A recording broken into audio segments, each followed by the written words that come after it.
That's a rocket. Not Quite Cool is a podcast that contains spoilers, opinions, and general nonsense. Listener discretion is advised.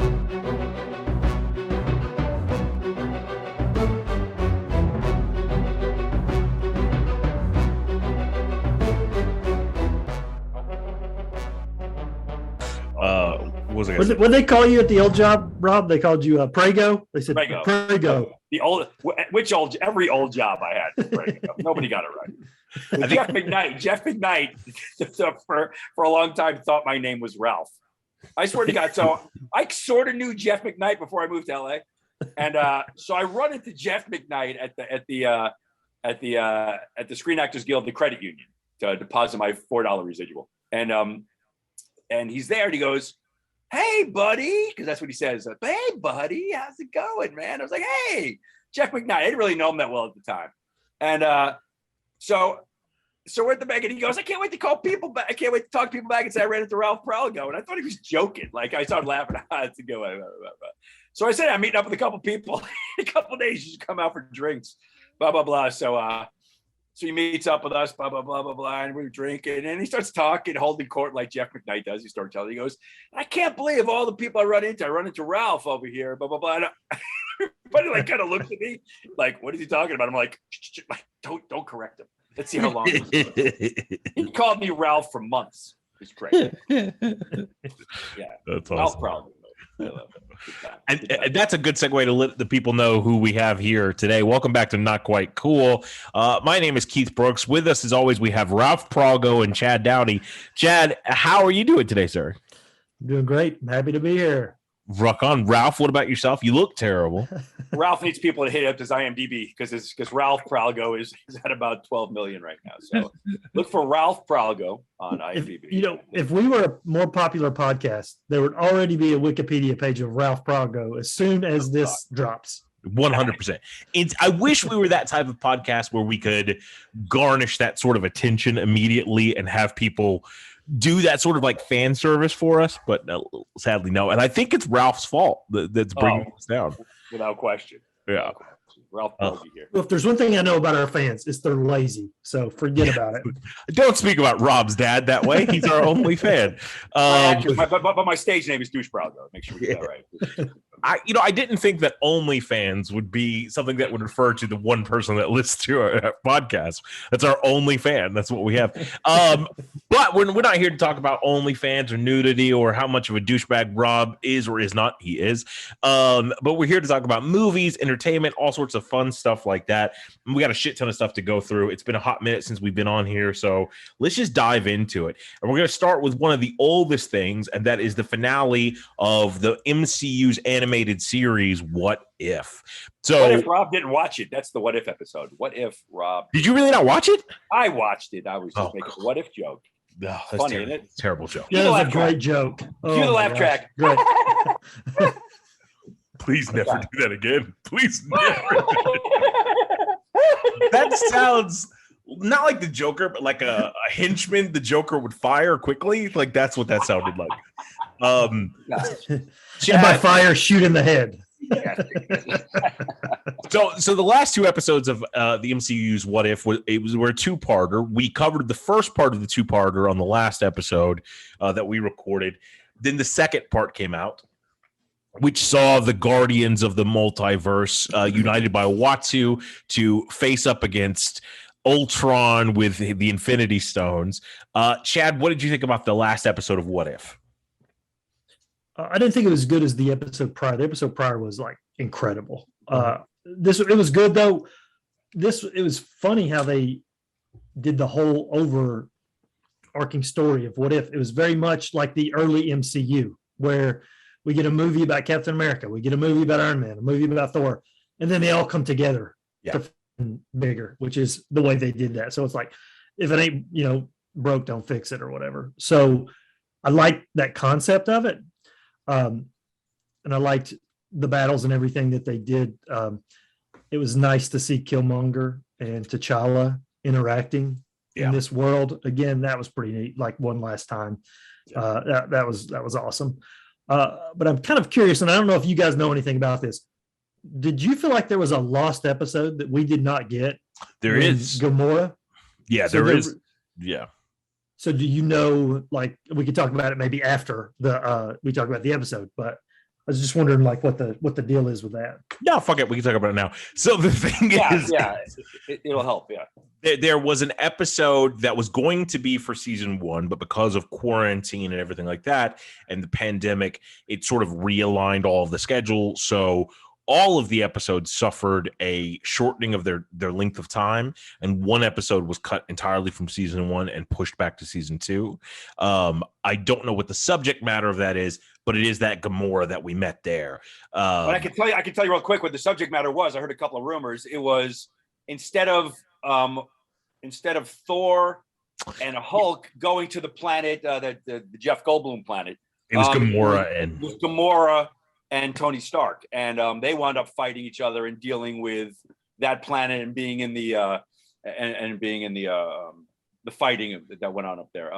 So they wound up teaming up together to escape that planet, and that's sort of what happened. That's at least what I heard the rumors were. Yeah, that makes sense based on he had the Sicarian paint on his suit and everything.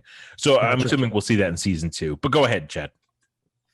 Well, yeah, like I said, that episode was good. It was one of the better ones as far as it goes. But overall, I really dug the whole season. I like how they did it, how they build up to the Ultron, being the big bad, and they all come together to fight. I just thought it was a really well done series. I dug it. Yeah. Rob, what'd you think? I mean, sorry, douche. I'm sorry, Ralph. I'm sorry, asshole. What did you think about the show? I answered to all those, so don't strain yourself. You just throw out a sound. I'm like a dog. If you go, I'll hear it. I really enjoyed the whole series more than I thought I would. Obviously, there are episodes I like more, some more than the others, but there wasn't one where I went, "Oh my god, it's what a waste of time and space."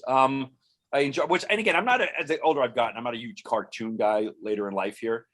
Which just goes to show how big of a Marvel shill I am, because I just enjoyed the shit out of it. I did like the last couple episodes. I don't know if I liked one more than the others. The last two, I thought they played well together. I thought it was just interesting how the Black Widow character, though not voiced by Scarlett Johansson, a great job by Lake Bell voicing her, by the way. Where they're interesting how that character was so over, I think, in that series. I heard a lot of people talking about the Black Widow character and how quickly they settled the Scarlett Johansson lawsuit on the heels of this. So again, I might be reading into a lot of it where they're like, we figured out how to bring a Black Widow back in in What If, and we're doing multiverses right now and blah blah blah blah blah. So Scarlett, keep your black suit there ready. So I think she'd be very welcome back. I enjoyed the shit out of that. And again, I'm looking forward to them taking some risks and taking some of these animated characters and bringing them to the live action. Captain Carter and Haley Oswald would be more than welcome on my TV set. Haley. What did I say? Haley Oswald? Yes, that was so not as attractive as. I don't even know who Haley Oswald is. You obviously didn't go to my middle school. Great. Haley Oswald was a little stumpy looking chick who said, "Oh my gosh, you're great superhero." You're not supposed to insult people like that on a podcast, Rob. Yeah, Haley Oswald was the only person that listened to our podcast other than your father, and now she's devastated. Now I've done it. Done it. What's her last name? Haley Atwell. Haley Joel Osment. That's right. Haley Joel. That's a very different confession for your type of attraction. Haley's Comet. No. I also Haley Steinfeld. Haley Steinfeld. She's gorgeous. She's gorgeous. I also have to say, your people, you can't see us out there in wonderful podcast world, but normally Rob's video looks like he's filming it with a potato. It looks great right fucking now. It's clearer than it's ever been at your house, ever. So what's so strange? I'm at my space in Marietta right now, where I'm on like a hotspot on Xfinity, so I shouldn't even be using the same amount, and it's even better. It's crazy. Even better. Yeah, and I can see all of his wrinkles, which is great. It's that high definition. I'm wearing a Halloween mask. I'm testing out my Sharpay. Thank you. That's good. Yeah. But Haley Atwell is gorgeous. So is Haley Steinfeld, and to each their own about Haley Oswald. I think really, really enjoyed this first season of What If. I think every episode serves as a backdoor pilot for what could come next. Any of these characters could spin off, except for sadly T'Challa. But all of it was just super fun to watch. I had a blast. And I don't ever want it to end. Just keep giving me season after season of that. I think there's no time to kill that, which brings me to a perfect segue for our next topic that we're going to discuss, which is the newest installment of the James Bond franchise and the last film featuring Daniel Craig, that is No Time to Die. What did you guys think about this? Let's start with Ralph Pierogi. What did you think about No Time to Die? What did I think about No Time to Die? You know, it's weird. I have it up here on IMDb, and I thought it was a joke for a second. I thought it was on the wrong page, but there are two writers credited, Neil Purvis and Robert Wade. I don't know if you guys realize that that's my middle name. Oh, gosh. Yeah, that's bizarre. I don't know who Robert Wade is here. That's really, I've never seen that before. That's very strange. Anyway, we've been on the podcast for maybe 5 minutes conservatively, and Rob is bringing up random people. It's about no me. one has any idea. Haley Oswald and Robert Wade. Talk about the writer, gotcha. Robert Wade. I thought it was a great wrap up to his story. I was entertained the whole time. I thought it was going to be a little too long, and it wasn't. I didn't feel.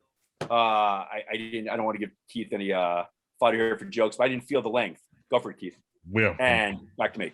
And again, wonderful, like the Ana de Armas cameo. That wasn't even, I guess it was almost like a cameo. It just was awesome. The chemistry was great. I thought Rami Malek was a little underserved, a little bit. You know, I don't know why that was. But I bet the regulars were great. Ray Fiennes was awesome. Lashana Lynch, as not that she was a regular, but coming in as spoilers, by the way, the next 007, not for the next movie, but in this movie, she was the follow-up 007. I enjoyed the shit out of it. I thought, there was more action in it than I thought there would be. I kind of thought it would get a little introspective, and I thought it would get a little, and not that it wasn't. I thought it was a great balance of just relationships and him aging and becoming a little more peaceful and self-aware and a little more dealing with other people and women, and that juxtaposed against all the action was just, I thought, phenomenal. I love this movie. I actually can't wait to see it again. I'm looking forward to it. Chad, what about you?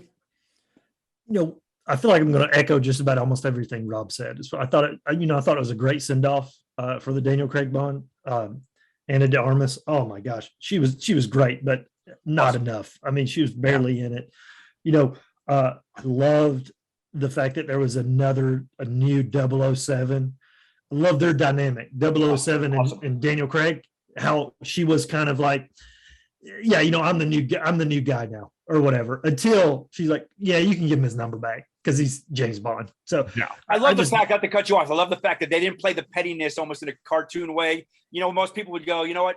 She saw what we saw, how fucking great he is at, doing the job, where she finally went, all right, yeah, okay, just let's give him back his thing. The only pettiness they did play up was that running joke of, wait, I'm sorry, what was his number again? Which number did you give? That was pretty quick, though. That was pretty quick early on in the meeting of that, And I'll say this about Ana de Armas. That character was so cool and made such a great impression. They could give her a spinoff.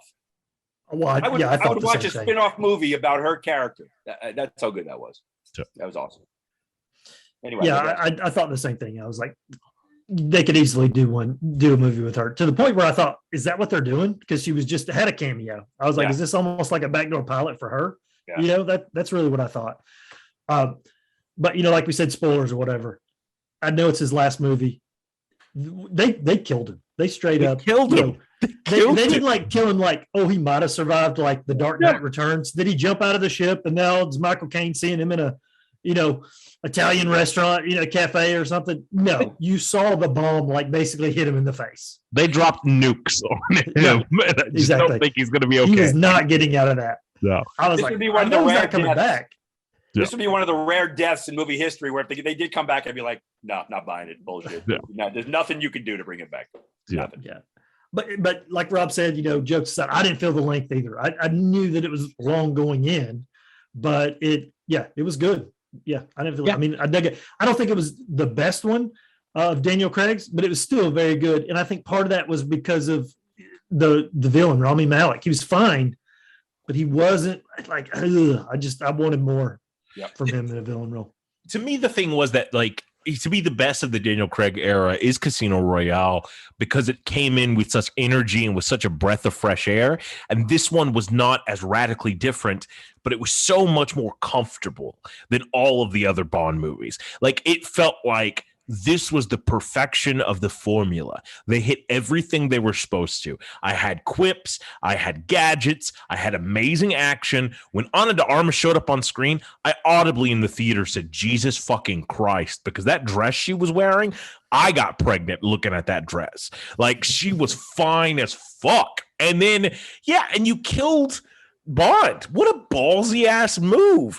And it took elements from all of the other Bonds. We had the gadgets of Brosnan. We had the quips of Roger Moore. We had him still being an asshole like Sean Connery. We had some of the violence of Dalton. But I think the thing that will define Craig's era is that it was one continuous story, and none of the other Bonds really have that. And so I think it's perfect to cap that off with that death. And you still had at the end that James Bond will return, and it's just the impetus and the balls in the court of whoever comes next, because how are you now going to redefine James Bond? Because that's what we sort of require. But I thought this movie was just a thrill a minute. Like, from the beginning to the end, I had so much fucking fun. Loved it. I'm not going to repeat the nasty thing you guys said. It did not seem like it was a 2.5 hour film or whatever to That's me. what she said. You probably definitely did say that to you. This didn't seem like 2.5 hours. It was. Oh, it was. Yeah, no. I said it was a short, lady. It was short. It was just a clip. That's all it was. Well, by the way, Keith and I don't do clips. Keith and I will never be as good an actor as the girl who played the daughter. Oh God, no. Even without a line, just her saying, "All right, I'm leaving." There was one scene when they were in the prison, and they brought Blofeld out on that incredibly slow moving chair. I thought to myself, if this was on Saturday Night Live, people would be laughing right now. How slow. Like, they were looking around, checking their watch, and I'm like, hey, he's that coming. would be perfect. What a great. And then halfway through the sketch, you start him back over. Like, keep going. Or it freezes, and he tries to move, and he gets stuck, and then try to get him closer. But I also loved it because it was. I feel that Fukunaga is, I think that's how you say his name, is amazing at what he's doing, because not only did he implement, like I said, all of those classic things, and that felt like a classic timing from like a 70s movie. Yes, but he also had his True Detective one shot up the stairs, like where he was almost looking at Atomic Blonde and going, fuck you, this is how you do that. Like, that's sort of what it felt like. And that's awesome. I loved that. I loved bringing new things to a franchise, which unfortunately brings me to our next entry into tonight's roster, which I think only Chad and I saw. I think Rob saw the beginning of it, but it killed his mood to watch anymore. But it also killed a lot of other things. And that's the newest outing for Michael Myers, Halloween Kills, a sequel to the 2018 film entitled Halloween that saw itself as not a reboot of the series, but a new second entry into the famous Halloween franchise. This one sees Michael Myers return to not really face Laurie Strode, rather just to kill a bunch of, like, he kills a dog and he kills a kid and a bunch of people, whatever. Chad, what'd you think about Halloween Kills? So I thought the movie was a mess, but the good to me outweighed the bad. So overall, I dug the movie. There's some really cool stuff that I liked a lot. I mean, I love seeing Michael Myers just killing people, but I really loved the flashback stuff. I love the aesthetic of the flashback. It really looked like, and it's the font too, but it really looked like this happened right after 1978 Halloween. Yeah, I thought that was awesome. And then I didn't really read a lot about this to know what was going on. So when Loomis showed up, I was like, oh my gosh, that's awesome. Yeah. And, and it was just an actor that they had put, makeup and, stuff on his face to make him look like Loomis, obviously. But yeah, I thought that was awesome, the Loomis stuff. I do feel like that this is probably, it would have been better served, again, not knowing what's going to happen with the next part, Halloween Ends, but it just seems like it'd been better served if we would have gotten two new movies, as opposed to a trilogy, because it felt like they had to stretch this out a lot. And there's a lot of stuff that really didn't matter. Maybe they're, I know they're trying to, I guess, say something about a mob and all that stuff, but it really, a lot of that was, I just want to see what's going on with Michael and Lori. You know what I mean? I don't really care about this. I was going to be so pissed if Judy Greer died by that mob, and not even like by Michael Myers. I was like, are you kidding me? Well, you got your fucking wish though. That movie. That's true. But I like the idea of like all the town banding together. Yeah. But I will say that I like that concept. Anthony Michael Hall, though, I like him. I liked him from the 80s. I don't know about him in this role. I don't know if it was like bad writing, bad acting, a combination of the two. But it was cool that you have Tommy Doyle back. But I just felt like he didn't seem believable to me in that role. I agree completely, but we'll get into my bastardized yelling about this movie. Rob, you watched, I think, the opening credits. How did you feel about those? I'm a big fan of the score. I'm a big fan of who isn't? So I held on as long as I could. I watched about the first 12, 15 minutes. I got to see Loomis. I was excited. And then I kind of, I had a remote control in my hand, and, there's a lot of options in life. And I was like, I just wasn't in the mood to watch it. So I went to the greatest actor living, Johnny Lee Miller, doing another episode of, Elementary. I think it was, and that guy's, I'm so glad that show's over now, so he can be scooped up by the Marvel Cinematic Universe and play Dr. Mad, whoever the next great bad guy is. I made that up. Just like I made up Haley Oswald. No, we know. Him and the Spectral Vision are going to have their own spin-off. He's phenomenal. I will get back. I will watch Halloween Kills because I bow at the altar of Judy Greer. I mean, literally, she is one of my faves on the planet. She does no wrong. I love everything she does. So I will watch it. So I will get back to you. I think she's the best part of this movie. Like, I watched it and I regretted that decision. Like, I got super excited when I saw Loomis. That was great. That was awesome. I love the fact it wasn't CGI. That was cool too. I will say the kills in this movie are probably the best in the entire franchise. The story is arguably the worst in the entire franchise. And that says a fucking lot because some of these movies get bad. I love 3. 3's awesome. I love Season of the Witch. Listen, Keith is doing this thing. Here's the deal now. It is like cool and hipster to be like, oh, Halloween 3. I love Halloween 3. Everybody hated Halloween 3. And you're trying to act like, oh, no, I'm one of the people that actually thought it was good. First of all, whatever you want. Let me say that song slaps and you fucking know it. Secondly, I texted Chad while I was watching Halloween Kills and I was like, they have the fucking masks on the playground. And he's like, I know, ! Or something like that. That was cool. It's cool. That was cool. To go back to like history and stuff. I dug that part. Yeah. But like you'll see so many articles like on the internet that it's like, well, everybody got Halloween 3 wrong at the time. Well, it's really the best in the whole series. Yeah, that's the way people are about Halloween 3. Keith, the fact that you like Halloween 3 frightens me to the point where if you were making an Avengers movie, there'd be no Avengers in them. That's probably true. I would be a bunch of Dr. Mads. Yeah, I would focus on the plumber at the Avengers mansion and the shit he has to clean up from the Hulk. But yeah, no, like I like the fact that they brought some of the cast back from the original. That's cool. I like the little reference to 3. That was cool. I like the kills. I thought the mob scene with the old guy, that was awesome. I recognized that homeless dude is probably who I would have been cast as if I was in this movie. I also really enjoyed the Richard Ramirez gone wrong ending that happens. That was great. But I feel Anthony Michael Hall was fucking terrible in this movie. He played one note the entire time, and it was such a dumb, unbelievable note. Even at the beginning when he stands up and he's like, I want to celebrate people that died 45 years ago. Nobody else since. I don't give a fuck about anybody else that's died. We're talking about 45 years ago when 2 people got stabbed. Like, what the fuck are you doing, bruh? And why do you look like a redneck version of Shrek in this movie? Like, he was so fucking dumb and just terrible. Oh, I wish they would have gotten Paul Rudd for that, just so that character would have been a character. And Anthony Michael Hall has been good so many times, but just not in this one. And I feel, at least in the 2018 Halloween, which I didn't like, they had a reason to do it, to rewrite the way all of it ends, right? Even though that whole reversing the order of Michael was the stalker and now Laurie is, that already fucking happened. We already saw that in the movie. That happened in Halloween 2, the original Halloween 2, which for a second, I was very afraid that that's what this was going to become. Laurie Strode's in a hospital. Michael Myers is going to pursue her. Haven't we done this 40 years ago? That was how I felt. But anyway.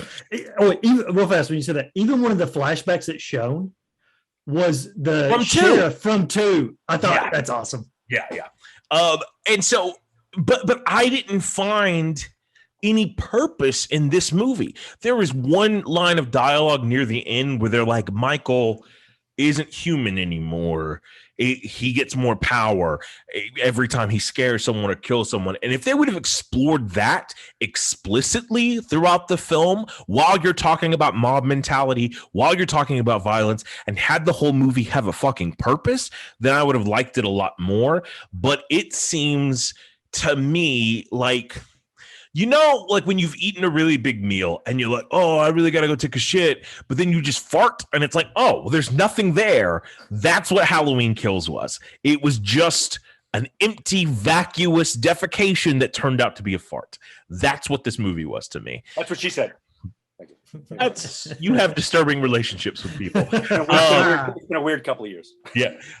So, but that's my feeling. I was not that big of a fan of it. I still think it's kind of better than the Halloween 2018, just because the kills are awesome. But that's it.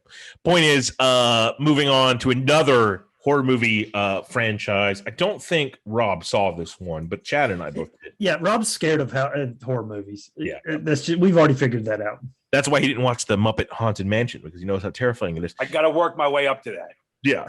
But this next one, really, VHS 94. I don't know how many have been in the franchise so far. I think this is the fourth or fifth one, maybe. I think it's the fourth one. I think it's the fourth one. VHS 94, released on Shudder, is an anthology collection, just like all the other VHSs. Produced by David Bruckner, who's an Atlanta local and all that stuff, which is great. Did he direct one of the original ones? He directed one of the original. Amateur Night, starring Hannah Fierman. Yeah, that's right. Andrew Sawyer. But this one has some international flair to it. Chad, what did you think about VHS 94? No, I like the VHS as a series. Yeah, me too. And I did see also that this was, I'm not saying this is saying much because, you know, Shudder, it's very niche, but this is the highest premiere movie on Shudder in Shudder history. That's crazy. That's awesome. So, you know, get ready for VHS 95 or whatever they're going to call it. You know what I mean? Like, there's no doubt they're going to greenlight that. I mean, it's low budget stuff, you know, I mean, special effects, you know, obviously, but it's like low budget, a bunch of different, you know, people could be working on it at the same time. So I really like the idea, but like all anthology series is, you know, there's hit or misses with some of the shorts. So, you know, in this one, I really dug The Wake. I thought that one was like super creepy or whatever. That's your dude. That's Barrett, right? The guy who did Seance and You're Next and all that. Yep. I dug that one. I thought maybe it was a little bit long. I was like, okay, let's get to what's going to happen. But when it started happening, I thought that was pretty cool. And I actually thought the militia one, I don't know what that one was called, but the one at the end, I thought that one was super cool. I thought that concept was really great. Me too. The idea, and I felt like they pulled that one off. The one, was it called The Subject, maybe, where it was like first person? The military one? Or not the military, the foreign one. Yeah. Yeah, the foreign one, and it was first person. Well, I didn't like that one. I could see the appeal with that one because I thought the special effects on that were incredible. Agreed. I mean, it looked awesome. It just wasn't my cup of tea as far as that first person perspective. It's kind of like a Dune video game or something like that, really. And that's probably what they were going for. So overall, I liked it, but I will say that the wraparound, I was not like, I felt like the actors in the wraparound, whoa, we thought Anthony Michael Hall was doing bad. These cops, you know, I was like, oh my gosh. It was And even the It was- wraparound it was story didn't painful. really make sense, like to me. No. Like the cult, it had some. I feel like the VHS franchise a lot of the time relies on shocking imagery rather than the stories that they're telling. But that being said, this is one of my favorite entries into it. Even though, like you said, with any anthology, some films are going to be better than others. And the first one in this, I think, was the Rat Man story. I like that one a lot. I thought that was super cool and weird. I like the militia one. My least favorite one was the Wake one, actually. I like the special effects in that one, but I had a great time watching it. It's a great little Halloween watch.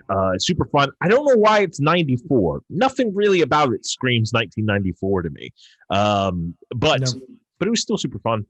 And then I think the next one as well is another horror installment because it is spooky season, but only Chad saw this one. And that is There's Someone Inside Your House. Tell me about There's Someone Inside Your House. So this is a Netflix movie.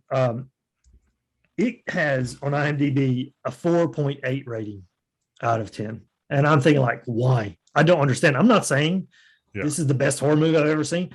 4.0 is low. Super low.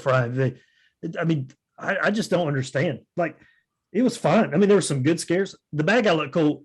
What was cool about this one is it's basically like a high school slasher. And the main bad guy, before as he kills you, he outs you to the rest of the school with whatever like your secret is. So if you were like drunk driving, a year ago and you hit a kid or something, and you hit it, he'd kill you and then send the footage to the entire school.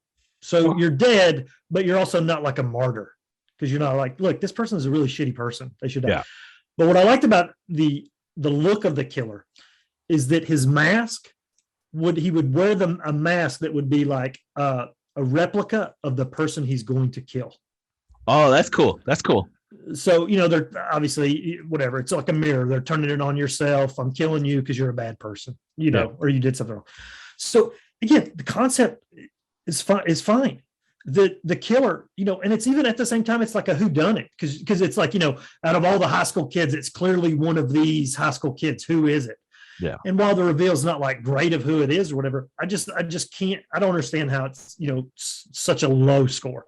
Yeah. It was perfectly fine. If you've got nothing else going on, you want to see like a high school horror movie, you could do a lot worse than There's Someone Inside Your House.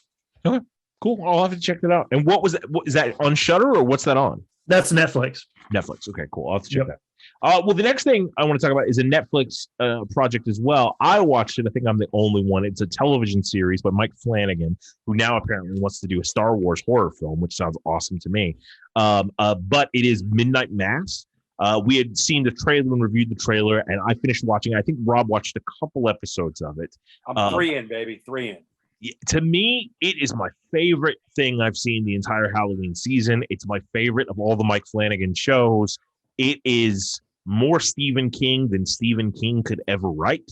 And it is beautiful, tragic, sentimental. The guy who plays the priest just chews every bit of dialogue he can fucking find. And it's glorious how he does it.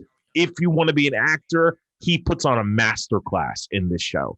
But more importantly, I feel that Flanagan, with whether it's Gerald's Game, Dr. Sleep, Haunting of Hill House, Bly Manor, or this, he really likes the tragedy of horror and the sentimentality of horror and asking these big questions about afterlife, about grief, about guilt, about these sort of things. And he infuses all of those into his material. And so this, to me, was just a cathartic, awesome experience to try to get through.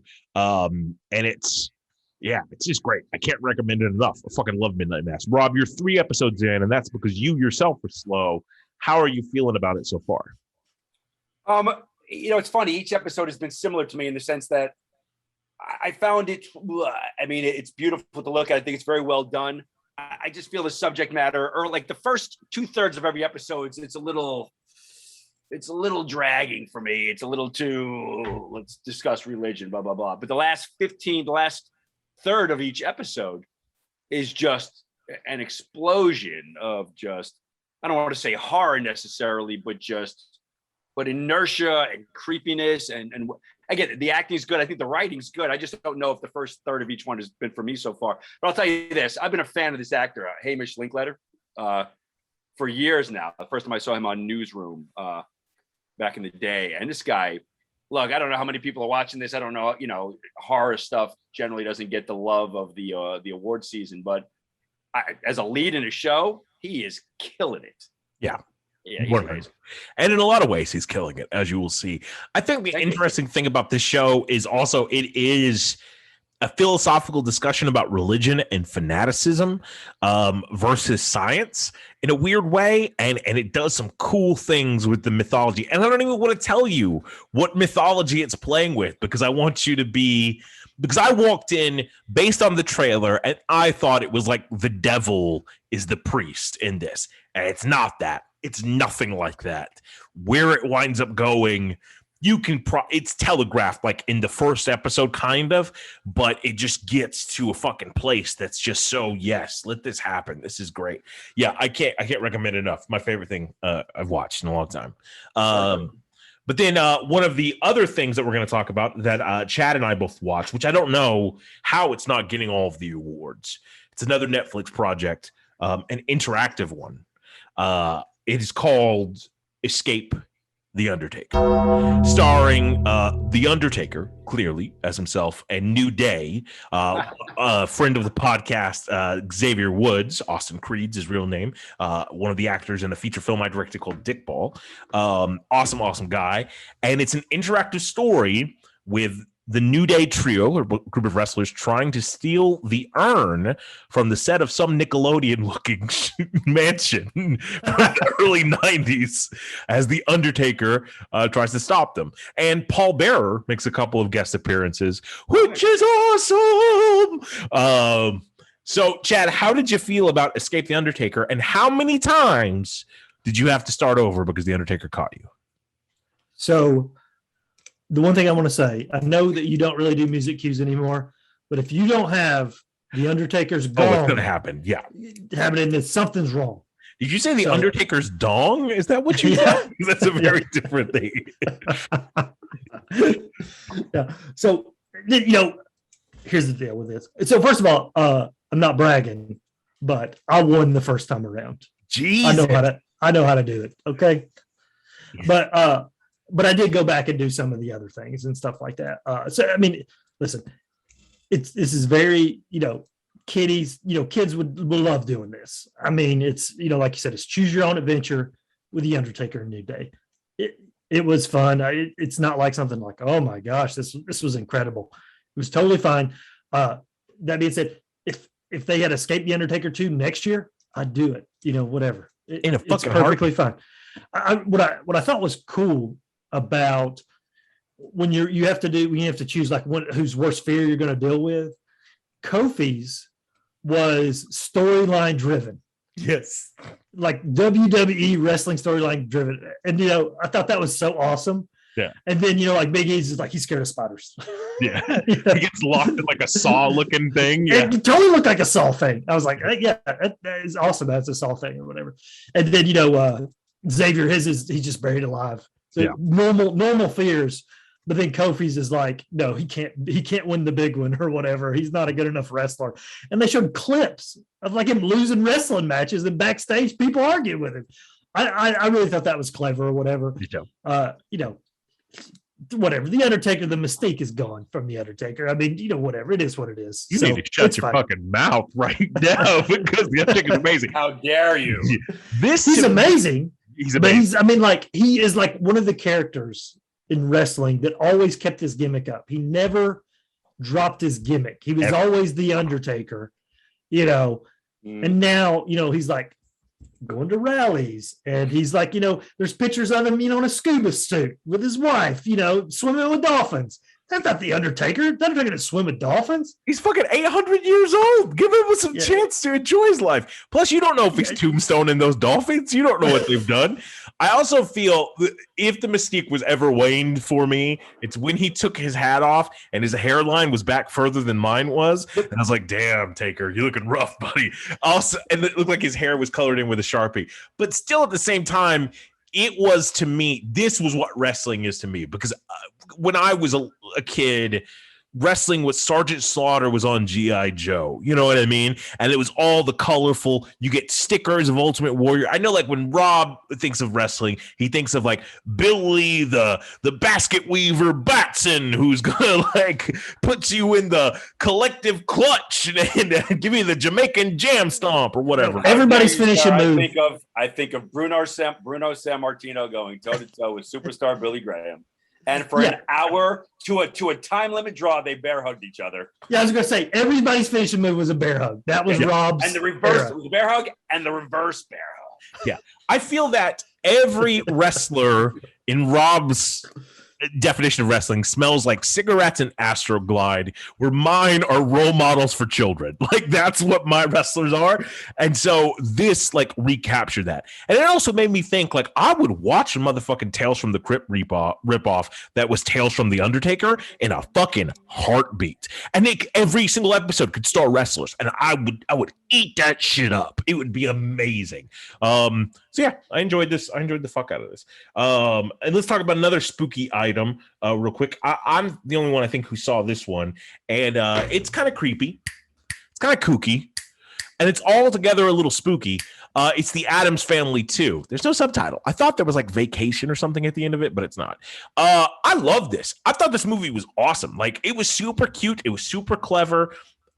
The first Addams Family cartoon that came out, starring Oscar Isaac and Charlize Theron and Chloe Grace Moretz and Nick Kroll, it was okay. It was mediocre. This one blows it out of the water. It has Bill Hader as a villain. It's just super creative. It's super fun. A lot of awesome gags. Snoop Dogg is back as Cousin It. Bette Midler is back as the grandma.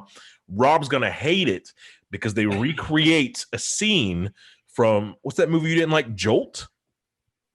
With they're throwing babies around. They toss babies. They literally have that scene in the middle of the movie, and it's Fester just throwing babies left and right.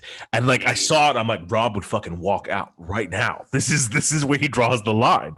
He would rather watch Halloween Kills. He would turn on Halloween Kills. Yeah, just to not watch that. But it's cute. I really dug it. You should go watch it. Yeah, Addams Family 2 is a lot of fun. Let's move on to another one that just Chad saw, which is Night Books. I don't know what the fuck that is. What's Night Books? That's a Netflix movie. It just came out. You know, it's like a horror movie with Jessica what's her name? Jones. Kristen Ritter. Jessica Jones. Kristen Ritter. She's like a witch. She's kidnapped these kids. And the premise is basically the kid, to stay alive, has to tell her stories. Gotcha. So there's a few different like anthology pieces in it, but it's very short and not a lot of that. It's more just the story of these kids trying to escape her. Okay. And I thought this is great gateway horror. This would be perfect for kids and preteens, because it was genuinely scary in parts. For kids. And it wasn't like, I didn't feel like I was like, oh my gosh, this is just for kids. I can't even, I mean, I enjoyed it. I thought the lead kid, he was like cute as can be. He was great. So I would definitely say that's a good gateway horror you could watch with your family. Oh, that's great. That's awesome. Well, speaking of horror, we'll get to a gateway to a completely different universe momentarily, but I have one more thing that I saw, another horror film. It is a Shudder original. It is a Thai film called The Medium, which is a found footage pseudo documentary about a medium, but more like an exorcist in the Thai culture or the Isan culture. And it's fucking terrifying. It was great. I mean, it's low budget, and you can tell that. They have some moments where they spend all the money they have. But there were two moments where I had to walk away from the television screen because I got so uncomfortable with what was happening on the screen.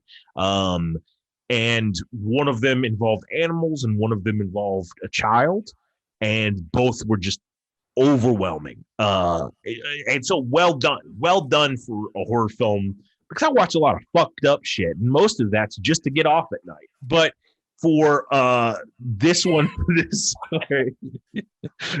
horror, I forgot which podcast I'm on. Sorry.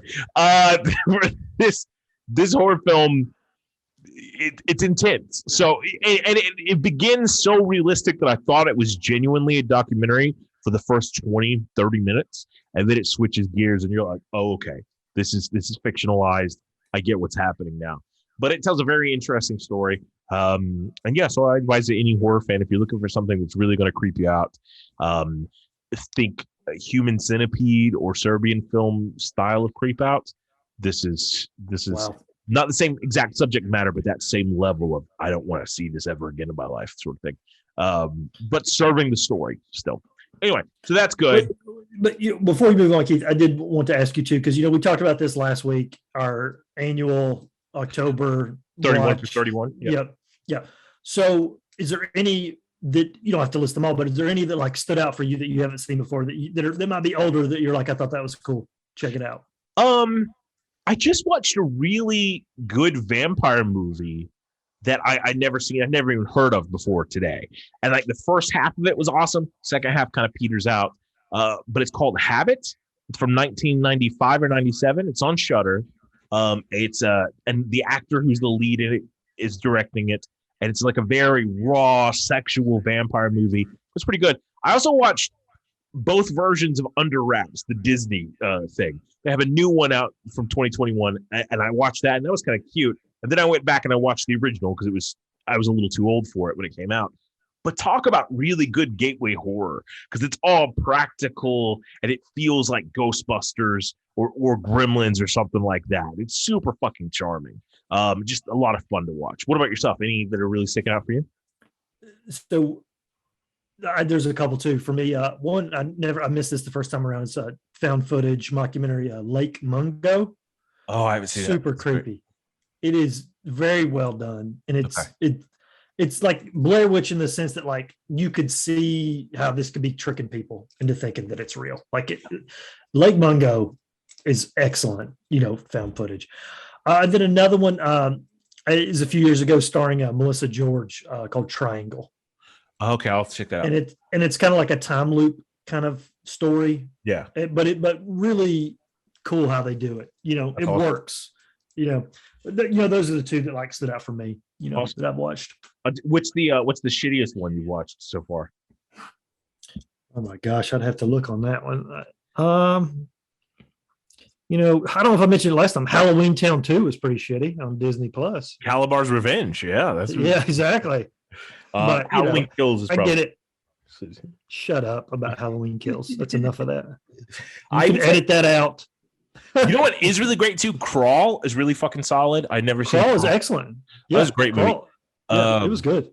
You know what I didn't like that a lot of people love that I never watched the first time was A Girl Walks Home at Night. Oh, I like that one, but I understand how you wouldn't. I was just like, what? Oh my god! Very 24-ish. I get that. Yeah. So you know where I stand with that one. Yeah. Yeah. You know what? Albeit. The two that I've watched in this batch that I really hated were House and House 2, the second story. I don't know if you've ever seen the House movies. They're dumb as fuck. They're super dumb. So yeah, there you go. The first one stars William Catt, who is, I think, the greatest American hero. Yep. Well, he's a fucking great American zero in this piece of shit movie. It's interesting too, because I didn't know that both the House and House 2 movies were billed when they were released internationally as Evil Dead 4 and Evil Dead 5. So in the rest of the world, they're considered a part of that universe, just not in America and not according to Sam Raimi. So it's kind of interesting, but whatever. Anyway, but speaking of broad universes, we're here to talk about perhaps the most important sci-fi universe to ever be created. And that's right, we're welcoming and heralding in the Mojadin himself. We're talking about Denis Villeneuve's epic Dune. I take it we've all seen Dune multiple times now and touched ourselves to it to experience the great joy of the spice. Chad, what did you think about Dune? I was going to say, I haven't finished it yet. I've only seen the first 5.5 hours. So I'm still.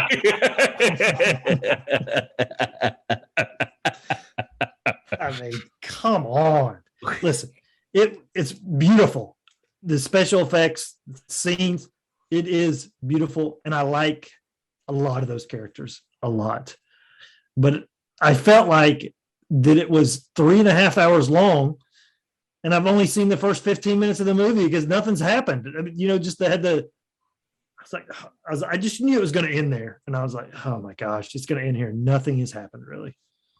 So Chad, no longer counts. Rob, what did you think about the masterpiece that is Dune? I enjoyed it, but again, I'm trying to be as objective as I can because I tried to read the book when I was younger. I couldn't get through it, not because I couldn't read. It was just, oh my God, it was a slog. And then possibly the worst, use of celluloid ever was, the Dune, the original Dune attempt at making this into a movie, which Keith is probably having a heart attack over now. Mm-hmm. I could not get through that fucking shit. And so, juxtaposed against those bad experiences, this was heaven. Look, I'm a huge fan of Denis Villeneuve. I love his stuff. I mean, I've been a fan of his movies, going back hundreds of years. No, he hasn't been doing it that long. I enjoyed the movie. I liked it a lot. I didn't set the bar too high. I enjoyed it. It's littered with great actors. It's funny, I noticed during this movie, I had a little bit of an epiphany that a little bit like Christopher Nolan in a way, there are Nolan qualities where the characters are quite cold or quite, stark in a way.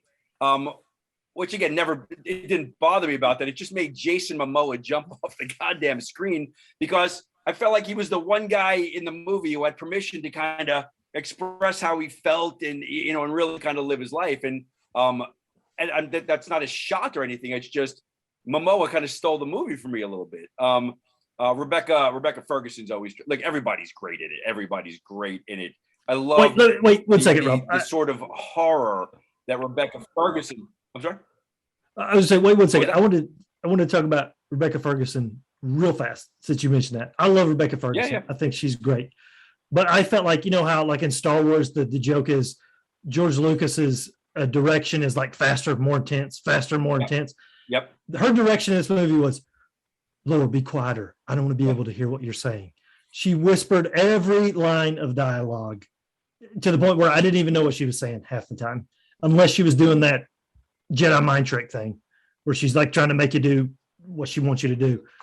I couldn't even understand what she was saying half the time because she was so low whispering her dialogue. Another ahead, comparison to Christopher Nolan, who likes to make his dialogue incredibly low so you can't hear what people are saying.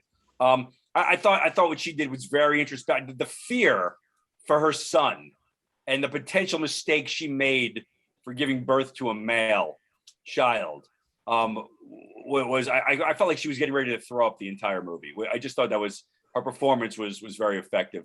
Like everybody in it's great. It's clear Villeneuve. I mean, he's got a lot of strengths visually. Every frame, I can't even call his inserts. They're paintings. They're just beautiful. I would freeze frame and go, that's just an insert, but it's it's spectacular. It was there's nobody winging anything as far as visually. And I got to hear an interesting interview with him, ironically being interviewed by Christopher Nolan about this, and in the preparation, the years of just working on building sets and the visuals that they did, and originally thinking they were definitely going to get a sequel, and then they were going to shoot it back to back, and then Warner Brothers, had trepidations about spending money on two movies that Blade Runner 2024 didn't really light up the box office, but right before this it has been greenlit, so we know there's going to be I believe it's been greenlit by now, right? Episode 2. Yeah. Mm-hmm.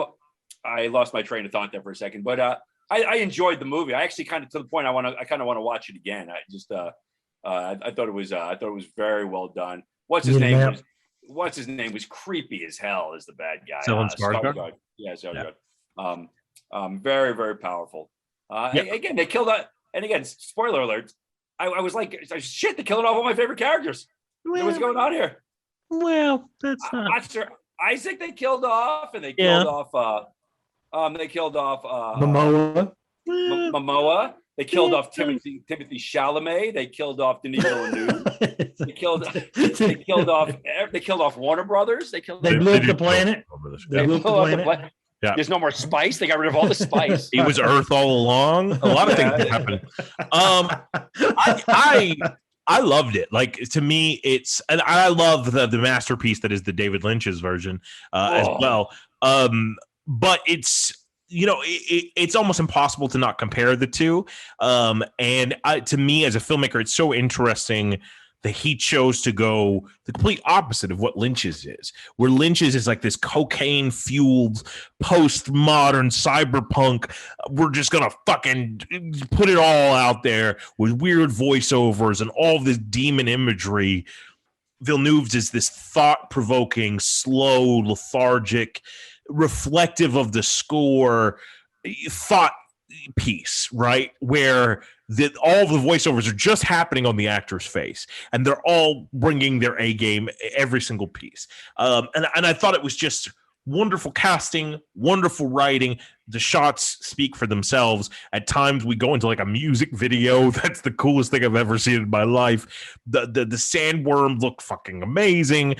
Everything was about the scale and showing you how massive this world is and treating it like an epic and a tragedy simultaneously. And I'm all fucking on board for that. The only person, we didn't get to the Sting character, so that's fine, whatever. The only one that I compare really and find lacking from the Lynch one to this one, and I love David DeMalchian, but Brad Dourif was better in that part by a fucking miles. And I'm interested to see in the sequel, what he's going to make the engineers look like, because the engineers were these giant bug slug things. That's what the spice is for, is to feed them so they can make the calculations for space travel, right? But even with Villeneuve's version of the spaceships was so fucking weird and beautiful and haunting. I want to see what he does with these monsters, but I also want to see who he casts as the Emperor. I would love bring back somebody from the old movie, put Patrick Stewart in there, put Kyle MacLachlan in there, bring Sting back. That'd be fucking amazing. Or even the chick from Ace Ventura. She would be great in that little part. Whatever. So yeah, I can't rave about it enough. Best movie other than Midnight Mass and Muppet Haunted Mansion of the Before we move on to Chad, let me posit a theory on why Denis Villeneuve may have gone in the complete opposite direction of David Lynch. Let me paint a picture for you here. Hey, we're Warner Brothers, and Denis Villeneuve is going to come in here and pitch Dune for us. Let's see what he says. Yes, I'm going to do the complete opposite of David Lynch. It's yours. Go in the opposite fucking direction of that piece of crap. What's interesting is Rob rehearsed that French accent for 7 months for this moment. I've actually heard, God, I've heard Rob do 4 accents today, and they were all decent. So I'm interested to see. I also heard this interview with Denis Villeneuve, and he was talking to Jason Momoa, and Jason Momoa came up to him and he's like, "This is the first time we've actually met in person." And he walks up to me and he's very intimidating. And he says, "Do I have to have abs for this?" And I was like, "Not if you do not want to." And then Momoa was like, "Good. I've been craving chocolate cake." And he just walks away. And I'm like, "That's awesome as fuck. That's great. That's cool." What accent was that? Was that Russian? What was that? Anyway, moving right along to trailers.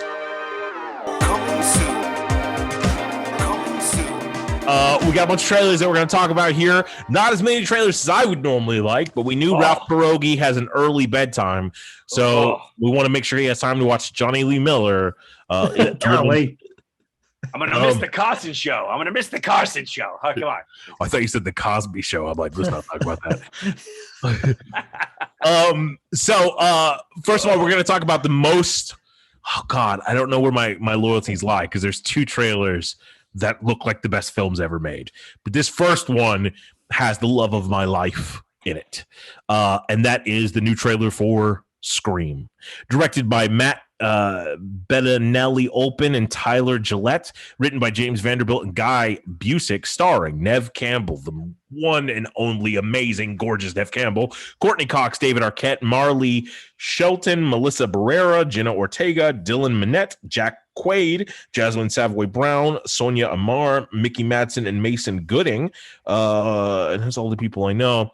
It is the 5th film in the Scream franchise. 25 years after the original series of murders in Woodsboro, a new killer emerges, and Sidney Prescott must return to uncover the truth. Chad, what do you think about the trailer for Scream? So first off, the original Scream is my favorite horror movie of all time. It's one of the best horror movies love it. ever made. Yeah, I love it. I mean, it's in like my top 5 movies of all time. I love Scream. Love it, love it, love it. I have a giant portrait of Neve Campbell right here. So just we're on the same page. So. Yeah. So and it was so I saw the trailer in front of Halloween Kills. So it was cool to see it on the big screen. Seeing Ghostface up on the big screen again. But the thing about it is, unlike other horror franchises, where we go to see Michael, we go to see Freddy or Jason or what have you.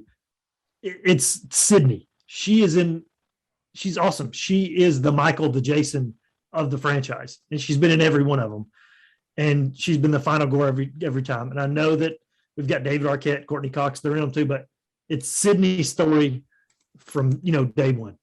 So I love the fact that the killer said it's an honor. Like that is awesome, because if you were like a horror person, it would be an honor to see her. She survived 4 of these already and killed the bad guy every time. It's awesome. So I loved all that stuff. The trailer did not blow me away in the sense that it was like, oh my God, I can't wait to see this movie. I'm already like that. I can't wait to see the next Scream. So the trailer was completely fine. I dug it. I love the line where she said, of course I have a gun. I'm Sidney Prescott. I was going to say that I'm Sidney Prescott. Of course I have a gun. That's very awesome. It's great. So there's some good stuff in this. Again, the trailer did not blow me away, but it doesn't matter. I'm there for this movie. Now, Rob, you're a part of the Scream world. You were in the Scream television series. How do you about that? Yeah, most people did. They forgot about your performance. But what is? I'm not even sure I made the cut. It was very forgettable. But how do you feel about this new installment of the Scream movies?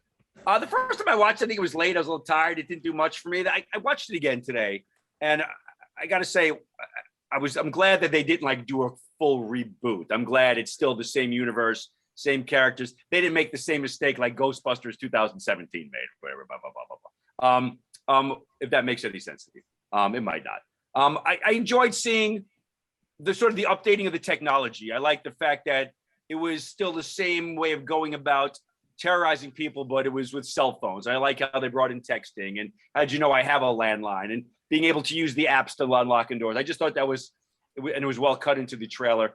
I thought, again, it was all the Arquette and David Arquette and Courtney Cox and Sidney. I thought they look great, and they just look like they're at the top of their game, right? They just look good. They came off good in the trailer, and it kind of excited me. I want to see them come back and kick this guy's fucking ass. I mean, I'm kind of excited for it in a way. Yeah, me too. I agree that my favorite part is the updated of the technology. I want to see Ghostface somehow implement FaceTime to be a part of his killing routine and torture. You know what I mean? Yeah. And so all of that's great. I wonder if they're going to try to be ballsy and kill Neve Campbell off in this one. If they do, we riot. But Evil dies tonight. Yeah. Evil dies tonight. God, what the dumbest fucking line. That's the other. Let's go back to Halloween Kills. That's the worst written dialogue I've ever seen in a movie. Every line felt like it's supposed to be in a trailer. And I'm like, people don't fucking talk like this. You know who talks like this? There's this acting group that I'm on Facebook, and you have these fake acting teachers who always say stuff like, in theater it's big, in film it's small and welcoming. And I'm like, are you talking about your dick? What are you saying? What are you doing? These quips that are supposed to be so poignant but are terrible. That's the way Halloween Kills was written. It's by amateur teenage poets. But Scream is brilliant. Kevin Williamson deserves so many awards for reshaping what horror could be. So I'm here for it. I'm totally here for it. But I'm also here for our next film. In the interim, since we've been on the radio waves, something occurred called DC Fandom, and we're going to pepper in some of the information that we received throughout tonight's show. The first film from DC Fandom that we're going to talk about it can't get here fast enough, ironically, and that is The Flash, directed by Andy Muschietti, written by Christina Hodson and Harry Lampert, starring Ben Affleck, Michael Keaton, Ezra Miller, Sasha Calle, Ron Livingston, Kiersey Clemens, Tamura Morrison, which is fucking awesome, as Tom Curry. That's fucking crazy. Maribel Verdú, Saoirse Monica Jackson, Rudy Manusco, Ian Lowe, Richie Laurie. I think it's the only people I recognize. Awesome. That is The Flash. We don't know anything about the plot. Supposedly, it's based on Flashpoint Paradox. You could see some elements of that in the trailer. Chad, what did you think about the preview for The Flash? So out of all of the movies that came out of the DC fandom thing, this is the movie that I'm looking forward to the most. That's an incorrect answer, but go ahead. Keep talking. And it's only because Michael Keaton is Batman. Yeah, that's pretty good. That's a pretty good reason. So that is why I'm looking forward to this the most. Not because The Flash is my favorite character, or I think it might be the best movie, or it was the best trailer. The trailer was fine, but the trailer was Michael Keaton, and then you see the cowl, and then obviously it's, the Batmobile from the Tim Burton Batmobile covered up. Great teases in this trailer. But Michael Keaton as Batman is the sale here. It doesn't matter if it's Flash, Aquaman, Green Lantern, whoever. The Question, it doesn't matter. Michael Keaton is Batman. Yeah. That's where it's at. So, yes, thumbs up for this trailer. Absolutely. Rob, now I know that when it comes to romantic relationships, you're often referred to as the Flash. How do you think that influences your opinion about this trailer? I think it has everything to do with this trailer. And I have nothing to say about that. I agree with Chad in the sense I thought the Batman trailer was fantastic, but where as soon as Michael Keaton started talking, I was like, done. It literally, not that I was not going to watch this movie. As soon as Keaton started talking, I was like, this is fucking great. It completely took me back. Why I'm so excited about, look, we've had a lot of Batman movie over the years. I've enjoyed the majority of them. I'm looking forward to this Batman. We'll get to that Batman trailer in a second. But in this multiverse whirlwind right now, and the fact that we have Keaton, we're getting Affleck, we're going to get crossovers, a lot like what we're dealing with in the upcoming Marvel Cinematic Universe. Anything is possible. Literally anything is possible. And because they're sort of in competition right now, where I think Feige has a little bit of restraint, maybe, I don't think DC is going to have any fucking restraint. And I think, the credits we see listed here are just a sampling of the credits that we're not going to know what's coming. I think I wouldn't be surprised. I wouldn't be surprised if we see legitimately Christopher Reeve as Superman, like stock footage or something like that. I'm not even kidding. Me either. Like I completely. I wasn't laughing at you, but I was. But I'm not. But I was when you said it. I thought it was a joke. I hope they don't do that. But they might. But again, I'm a fan of Esmerilla. You know Esmerilla? Esmeralda is a great. He's going to be a great Flash. Ezra Miller. The only person who would be better than that would be the band Better Than Ezra. Thank you very much. A little music pull. Thank you very much. Anyway, I went off the rails there for a second. It looks fun. It looks edgy. I think Muschietti's look. If this trailer is any representation, looks like he's doing a great job. It looks like a step up in the DC extended universe, if we can still use that phrase. I can't wait for this fucking thing. I love seeing both Flashes. I love seeing Supergirl in there. It looked awesome. I just thought it was well cut. It was well done. Of all the movies coming out in DC, I'm looking forward to this one the most, even more so than the Batman movie. And I think, like, to me, the minute they pulled up to that house, I knew what that house was. The minute that score started, I knew what that was. Seeing it all again, that's fucking fantastic. I'm here for it. I'm wondering if that second Ezra is Eobard Thawne, or is it just a different Flash and they're teaming up? I don't know.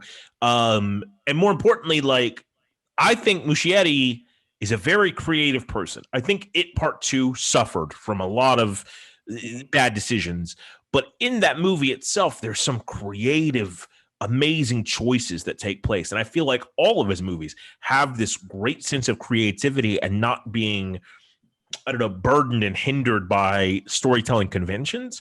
So let's see that happen in here. I completely agree with Chad. I would not be surprised if fucking Christopher Reeve's there or Linda Carter, or what I want more than fucking anything is give me a Thomas Wayne, but make it fucking George Clooney and give him a chance to redeem his Batman in a fucking bold way. You know what I mean? Nice.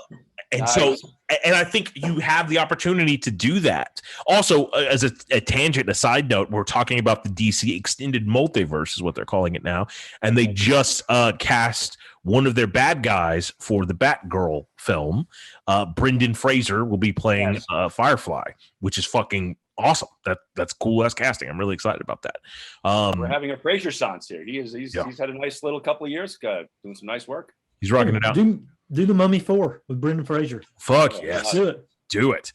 I'm excited about it. It just seems like a bunch of action-packed fun times, as does our next film, directed by Michael Bay, written by Chris Fedok, Lourdes Munch Peterson, and Lars Andreas Peterson, starring Jake Gyllenhaal, Isa Gonzalez, Devin Long, Yahya Abdul-Mateen II, Garrett Dillahunt, Colin Waddell, A. Martinez, Keir O'Donnell, Jose Pablo Cantillo, Moses Ingram, Jackson White, Kylie Tran, and Sheila Houlihan. This film looks exciting. Two robbers steal an ambulance after their heist goes awry. This is Ambulance. What did you guys think about the trailer for Ambulance? Chad, you're up first. So I like heist movies. I don't necessarily know this is going to be a heist movie since it's called Ambulance and it's Michael Bay. It could be the first 20 minutes is the heist part, and then the rest are on the run in this ambulance, and that's what the bulk of the movie is. Yeah. But yeah, like you said, it looks exciting. You can't say enough good things about Jake Gyllenhaal. That's for sure. So I love the scene with him and the cop or whatever when he didn't want to let the cop in, and he was like, "I promise I won't rob the bank," and he was like, "Yeah, it'd be bad for my job." That was great. So I love Jake Gyllenhaal, and then you got Candyman in there. Yeah, all about it. All about it. Rob, what you think?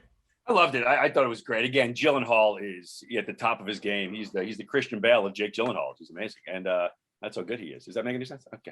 I'm sort of I don't know if the world knows this about me. I'm sort of a Michael Bay apologist. I love Michael Bay stuff. It's eye candy. It's action. He takes risks. It could be a mess at times, but he usually casts people. I like saying stupid shit sometimes, so I watch. It's just, yes, he kind of goes off the rails every now and then, but if Michael Bay's making a movie, I'm going to enjoy it. Worst case scenario, I'm going to enjoy it. It's worth spending an hour and a half or two with. And this cast is fantastic. Yeah. And Gyllenhaal tends to pick better scripts. Good script. Obviously, he's not directing the movie. But I have a feeling Jake Gyllenhaal has a lot of control over the stuff he works on right now. And, have they worked together? Off the top of my head, do you know if Bay and Gyllenhaal have worked together before? Nope. It's and Yahya Abdul-Mateen, Haley Atwell. What's his name? Yep. Thank you. His name is Candyman. Candyman. He's or also Dr. Manhattan. Black Manta. He's a lot Black of Man. Yes, he was great. He was in Watchmen. He played Dr. Manhattan. He was also in Aquaman. He played. He was the bad He's also guy. in Candyman. He did You're a Good Man, Charlie Brown in 6th grade. He was that's cool. He'd be great, Charlie Brown. He was very nice. Very nice. Man, I can't wait to see that. Was this a Netflix movie or is this big screen? I don't know. I sort of thought it was a Netflix movie, but it just says in theaters February. So okay, gotcha. So good. I'd like to see that on the big screen. And by the big screen, I mean the 40-inch TV in my bedroom. That's big screen. Here's the deal. I think Michael Bay. Here's the deal. Sucks balls sometimes, and sometimes it's fun. Like I never think Michael Bay is like, oh my god, that was astounding. But a lot of times I have a great time watching his movies, right? And there's a lot of his movies I've missed, and I don't feel too bad about that because a lot of those movies, like I feel Pearl Harbor, but more importantly than Pearl Harbor, some of the Transformers movies have got me like anytime I hear the name Michael Bay. Him producing the Turtles movies has me even more than anything else, right?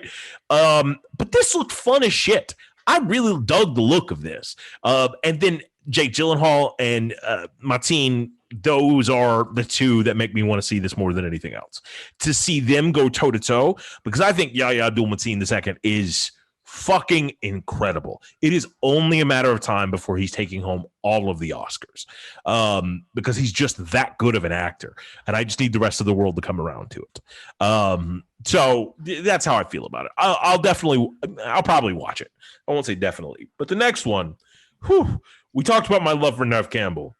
It is only rivaled by my love of this next fictional character, perhaps the greatest character in all of existence. And I'm talking obviously about the Penguin. I mean, Batman. That's right. The Batman, directed by Matt Reeves, written by Matt Reeves, Peter Craig, with characters by Bob Kane and Bill Finger. It stars Robert Pattinson as Bruce Wayne, Zoe Kravitz as Selena Kyle, Paul Dano as the Riddler, Amber Sienna as an iceberg lounge hostess. That was fun to say. Peter Sarsgaard, Colin Farrell, Andy Serkis, Ian Saliak, Jeffrey Wright, Barry Cohen, who's also going to be in the upcoming Eternals film, John Turturro as Carmen Falcone, Rupert Perry-Jones, Alex Ferns, Charlie Carver, Alina Sorrell, Con O'Neill, Max Carver, and Jay Licurgo. The story is set 2 years into the career of Batman. After fighting crime, Batman uncovers corruption in the Gotham City that connects to his own family while facing a serial killer known as the Riddler. What did you guys think about this trailer, this glorious, amazing, rivaling maybe David Lynch's Dune trailer for the Batman? Chad, you're up first. So at the beginning, it gave me a little Blade Runner vibes. It's kind of looked aesthetically like Blade Runner at the beginning. This is the second trailer they've released for it.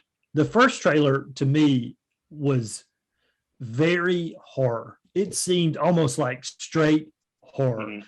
And this one, while it was dark, it was less horror, but it was still dark. Don't get me wrong, but it wasn't as hardcore horror. It looked good, of course. It's Batman, but I love the shot of him like walking down the hallway and the machine gun. They're just firing on him. That's like a Superman shot, though. You know what I mean? It's like that was a beautiful looking shot. There were a ton of beautiful looking shots in this movie. In the final shot, the upside down Batman walking, towards Colin Farrell, and it's him upside down. It was beautiful. So beautiful shots in this. Looks dark, it's Batman. I don't know what else to say. It was excellent. Looked excellent. Yep. Rob, what you got? Yeah, I mean, Blade Runner. I got some Fincher vibes from this. I just love the look. I love the feel. I'm a big fan of this director. I think Pattinson's really did such a great job of handling his career post vampire movie thingies. And just laid low, worked hard, just built up his indie cred, and it just seems to be a darling of some really big time directors right now, and he's doing great work. And I hope everybody gives him a shot. At least watching him do this. It's just loaded with iconic shots, just hero shot after hero shot. It's just beautiful to look at. Colin Farrell is unrecognizable. Unrecognizable to the point where if it's good enough, I could almost see him being up for awards. If his work is on par with what I believe is his typical work, I just think he's underappreciated in Hollywood. I mean, he works nonstop. It's not like he doesn't work, but I don't think he gets talked about on the levels that people who he's certainly a peer of or on the level of get talked about. So I'm looking forward to those guys going toe to toe. It looks fantastic. I can't wait to see this. I know there was some jokes because right after this trailer came out, that's when Marvel sort of shifted their schedule back a month, and people were joking that it was to get away from this movie because it's totally see it because it's the goddamn Batman. You know what I mean? Yeah. And it's like, to me, I was initially upset when I first saw the Colin Farrell pictures because as a fat man, I was like, I'm right here. Why do you need to get a skinny man to do my job? You know what I mean? Representation matters. Representation matters. Amen. But then when in this trailer, it sold me because I would never in a million years have thought of Oswald Cobblepot having an Italian American accent and it's just sweetheart, sugar baby, whatever he's saying in it. Yeah. Fucking, hey, clam strips, calm down. Like whatever he's saying. I'm on board. It was amazing. And Catwoman looks perfect, and Batman looks perfect, and Paul Dano, talk about an underrated fucking actor. Chad has no taste apparently in things, because Chad, you can't see this, but Chad is taking his clothes off. I don't know. He's upset for some reason, but I think Paul Dano is an amazing actor, and I'm here to see this Zodiac-like version of the Riddler. That just, going to touch myself tonight. I don't know if it's a Nev Campbell or Batman. Probably, either way, it's going into uncharted territories, but so is our next film. Based on the hit video game, directed by Ruben Fleischer, written by Art Markham, Matt Holloway, and Rafi Judkins, starring Tom Holland. That's right, Spider-Man as Nathan Drake, Taddy Gabrielle, Sophia Ali, Mark Wahlberg, Antonio Banderas, Patricia Medine, and Sarah Petrick. This is the film Uncharted. The story is actually a prequel to the games, starring Holland as a young Drake, showing us details of how he came to meet and befriend Sully. Not the one that befriended Rob Pargo in A Doctor's Office, but a different Sully. I made sure that guy was healthy. Yeah. That would be fucking awesome if this was just a prequel to the Tom Hanks movie. It's like, Tom Holland, I'm going to teach you how to fly a plane and not hit geese. This is going to be important. But Chad, what did you think about this? Is it game on for you, or how do you feel? Well, I'm not familiar with the game. I mean, I'm aware of it, but I've never played it. So I don't know anything really about the story of the game or anything like that. But I just feel like, Tom Holland, Mark Wahlberg are two charismatic dudes. And I'm looking forward to seeing Tom Holland in a different role than Spider-Man. I mean, he's still a young guy, but he's not, being Peter Parker. That's for sure. He's totally different. So, yeah, it looks exciting. I'll watch this one. Yeah, I will. Ralph Pierogi, what'd you think? I haven't had a connection to a video game movie since ever. I don't think they were making movies when I was playing video games. Was there an Asteroids movie? Was there a Space Invaders movie? Pong. Lots of Space Invaders movies. That's right. Yeah. Anyway, I digress. It looked okay. Look, Wahlberg cracks me up. Wahlberg has only had one hiccup in his entire career, and that was the crappening. No, I'm kidding. I'm sure he's had other ones. Yeah. It's always fun with Wahlberg. It looks. I thought the trailer was okay. It had vibes of 1,000 other movies I've seen before. So I was like, am I going to see the movie? Yeah. If I'm above dirt and I'm breathing and I have a remote control in my hand, 3 months after it comes out, I'll see this movie. There's no question about it, and I will enjoy the 2 hours or the hour and a half because I like both those actors, and I can't remember who the supporting cast is at this point, but it seemed fun. I just read the supporting cast. The same person did your sound mix as the person who did Dune. I couldn't hear a thing you were saying. Oh, God. You need to speak up, or I need to get a hearing aid. Either way. Will I see it? Yes. Will I cheer? Of course. No, I won't. It'll be fine. How many more trailers we got? That would be so awkward if Rob was just in the movie theater going, "Yeah, do it, Spider-Man, do it." You go. I've never played the video games. I'm aware of their. All right. You're doing a great job. I've never played the video games of this. I'll see it, but I also feel like obligated to see it just because it's a nerdy movie and it's in the sphere of what we talk about. So I'm like, exactly, it's a nerdy movie. That's perfect. Yeah, and so it's like, and I like Tom Holland a lot. I just watched Cherry for the first time a little while ago. It's fucking phenomenal. He's so fucking good in that movie. And Marky Mark is Marky Mark. That's fine. I'll take that. The next one, I think I'll take as well. Directed by John Colette Serra. Written by Rory Haynes. Starring Dwayne "The Rock" Johnson as Black Adam, Sarah Shahi, Pierce Brosnan as Dr. Fate, Aldous Hodge as Hawkman, Noah Centineo as the Atom Smasher, Quintessa Swindell, Joseph Gott, Marwan Kanzai, Uli Latuk. I'm just going to fuck up all these names, so I'm just going to stop. Good attempt. Thanks, I appreciate it. And it is another film from the DC fandom, Black Adam, a spinoff from the Shazam universe, centering on the film's anti-hero Black Adam. Now, what we saw, I would have said was a clip, but DC fandom said it was a trailer. And I'm hoping if it's good enough for DC fandom, then it will slide by the strict stringency of Chad. What did you think about the trailer for Black Adam? So, yeah, it's kind of a clip. So listen, the DC fandom stuff, I get it. They're trying to bring out everything of all their movies. So then maybe they don't have a trailer ready. That's fine. This was a tease in the strictest of senses. That's all it was. This didn't give us anything to the point to where I wanted at least just show me The Rock better. Show me that it's The Rock. Like, we know it's The Rock. Why are we keeping that a secret? Let me just see his face. Then I would have been like, okay. But I feel like we didn't get anything. I'm going to watch this movie or whatever. But as far as this goes, this tease, I feel like they didn't really give us anything. Well, I wonder if is he going to have like the pointy ears and stuff? But you don't have to show his ears if it's even inside the hood. Just let's see his face a little bit better. Show us the damn Rock.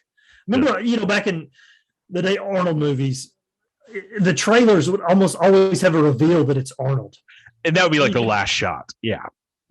So give us that. They didn't give us that. I was disappointed with this. I thought this tease was a huge misstep. Not only didn't you get to see Dwayne The Rock Johnson at all, you didn't hear him, and you didn't see anything revelatory, groundbreaking, special effects wise. You didn't see any. They didn't tease you with any of the supporting cast. There was not. I was as far as my excitement level about this. Yeah, it's Dwayne The Rock Johnson. It's DC. If anything, this teaser turned me off to the movie. It felt like something from the 80s. It felt like one of those movies that I was like, I've seen it a billion fucking times. It'll be on USA Network eventually. I'll be flipping channels. It felt G.I. Joe-esque in its in its feel to it. I haven't seen that many of the director's movies. I know he directs low budget. I didn't see Jungle Cruise. I like Jungle Cruise. I don't know if he stepped up his game. From that. I was just completely nonplussed by this thing. God damn, Dwayne, I hope you're listening because Pebbles podcast coming after you hard here. I disagree with you. Like I felt I don't believe that Aladdin's the Saltwood or whatever. I think to me, I was so worried that they would hero wash Black Adam, and they still might. But in this trailer, he melted a motherfucker, and I'm like, yes, that's what I needed to know. I needed to know that he was still going to be a villain, and at least some aspect of that is being represented. Whether it'll be the entire movie, because I'm always concerned that when you get a person of the caliber of The Rock, that he won't allow himself to be a bad guy, right? Because we've had that problem with celebrities all the time, saying that I can only be seen a specific way. I saw this interview with Anthony Mackie where he was talking about how nowadays movies don't draw in, people because Sylvester Stallone's in it or because Arnold Schwarzenegger's in it, but rather because of the characters. People are now coming for these franchises to see how the characters develop, and it gives you more freedom to tell a story. And I hope The Rock, and it kind of seems like he might, is a person that can see the story element as more significant than his audience. You know what I mean? I know for him, it's always been important for his audience to sort of see him as relatable, even though he's done villains before. Doom's a perfect example. I hope he can lean into that and just be a badass bad guy, Yeah, me too. I hope he sees that there's sort of an opening in whether they do a character like this in the Marvel Cinematic Universe or here in DC, how they're doing this one, that you have your good guys, you have your Hall of Justice, whatever, your Justice League, but there's a place for someone who doesn't give a fuck.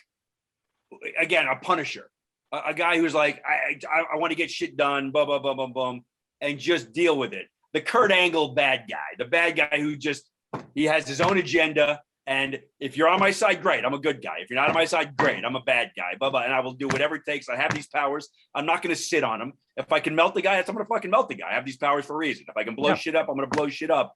But again, the script will dictate. I think Namor's like that a little bit too, isn't he? Sort of the way he's sort of. He's more heroic, I would say, than Black Adam. But yeah. Yeah, and I hope they lean into that too. And I think Dwayne Johnson's smart enough. Again, he's played bad guys. They're awesome. I mean, coming up from the wrestling world, that's what got him his start. That's what got him over anyway. Was being the bad guy, and just seeing that there's an opening, there's a space for fans to go, just fucking take control of this universe that is sort of directionless at the moment. Yeah, and come in and just fucking lay the tone, lay the smackdown, if I may. That's a really wonderful wrestling reference. I'm surprised it wasn't something like Billy Biscuit Eater Buckins from the 1920s. But I don't care whether it's Marietta, Georgia.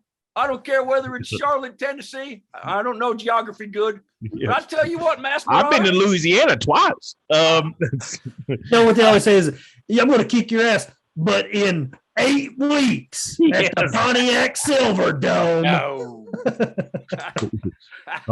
You know how angry you have to be with a person for 8 weeks of seeing them regularly and be like, no, exactly. sorry, not yet.